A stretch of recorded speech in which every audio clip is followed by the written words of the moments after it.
मुंबईमध्ये महायुतीचा पालिका निवडणुकीसाठीचा फॉर्म्युला ठरल्याची माहिती सूत्रांकडून मिळत आहे।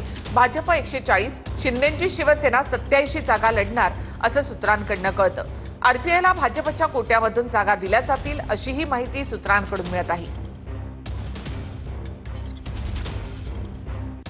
तर युती आहेच, आता केवळ जागा वाटप बाकी आहे असं मुख्यमंत्री देवेंद्र फडणवीसांनी म्हटलं।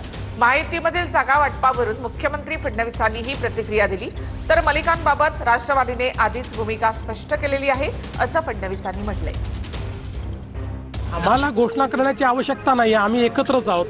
ते वेगवेगळे होते, पुतिन आणि झेलेन्स्की एकत्र आले तर युती करावी लागते, त्यामुळे त्यांनी ती एकत्रित येऊन केली। पण त्यांनी काय केले माहितीच नाही, केली म्हणतात पण जागा घोषित केला नाही। आमचं नीट चाललेलं आहे, सगळं झालं की तुम्हाला सांगून देऊ। आमची युती आहेच, आता जागा वाटपच तुम्हाला सांगायचं।